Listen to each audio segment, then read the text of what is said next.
Halo Sobat Kang Bangun, bagaimana kabar kalian semua? Semoga kalian semua dalam keadaan yang baik-baik saja ya. Kali ini Kang Bangun mau bahas tentang pengecatan pada pintu nih. Buat yang udah penasaran, simak videonya sampai selesai ya.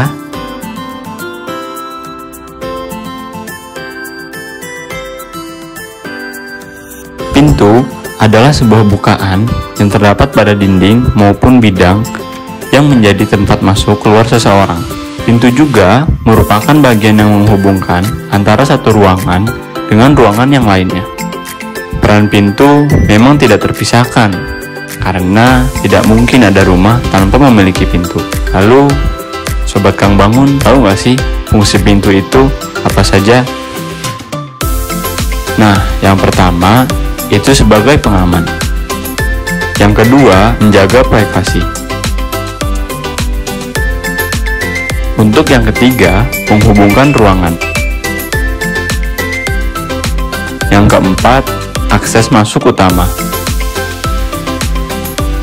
Yang kelima, keindahan rumah. Untuk yang terakhir, yang keenam, untuk sirkulasi keluar masuknya udara. Nah, jadi itulah beberapa fungsi dari pintu. Lalu, seperti apa sih proses pengecatan pada pintu? Nah, untuk yang pertama, kalian harus mempersiapkan bahan pelarut, thinner, atau air. Yang kedua, cat kayu. Untuk yang ketiga, amplas aluminium. Yang keempat, kain lap bersih dan kering. Yang kelima, masking tape atau lakban. Yang keenam, kompresor.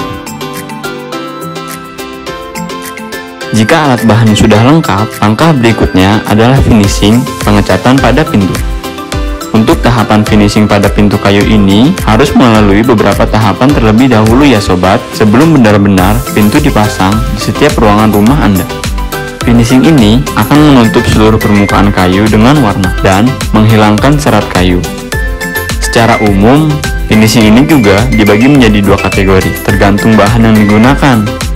Yang pertama, dengan menggunakan cat enamel. Dengan bahan ini, tidak ada tahapan khusus, kita hanya menggunakan wood putih atau dempul jika diperlukan dan cat warna itu sendiri. Yang kedua adalah gaya duko. Nah, ini prosesnya agak ribet sedikit nih, karena ada beberapa tahapannya, sama seperti di atas. Untuk mendapatkan hasil maksimal, gunakan spray gun ya sobat. Untuk tahapannya yaitu yang pertama adalah wood putih. Wood putih digunakan untuk lubang, mengisi pori-pori kayu, dan memperbaiki permukaan kayu yang rusak. Bedanya dengan wood filler, wood putih lebih elastis, jadi bisa menutup lubang yang lebih besar, tapi warnanya warna solid karena memang ditujukan untuk finishing solid. Tahapan kedua, primer atau cat dasar.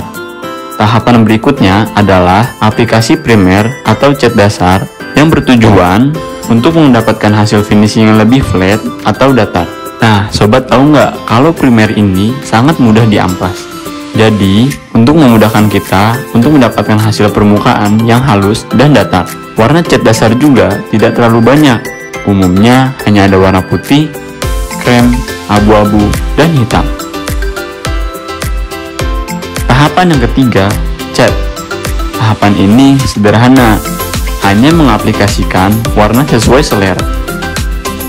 Nah, untuk tahapan 4 itu varnish. Ini adalah lapisan terakhir dan umumnya transparan atau clear. Lapisan varnish ini yang akan menentukan proteksinya, tergantung jenis atau bahan yang digunakan. Varnish juga dibedakan dari sheen atau pantulan cahaya, mulai dari matte atau flat hingga high gloss. Setelah 4 tahapan sudah selesai, diamkan pintu untuk menunggu cat yang telah diaplikasikan benar-benar kering. Nah, jadi itulah penjelasan tentang pengecatan pada pintu. Gimana? Kalian udah pada ngerti kan? bagaimana proses pengecatan pada pintu menggunakan spray gun atau kompresor. Buat penonton, makasih udah nontonin saya sampai sekarang. Jangan lupa buat follow sosial media kita, untuk linknya ada di deskripsi. Sampai bertemu di video selanjutnya. Bye!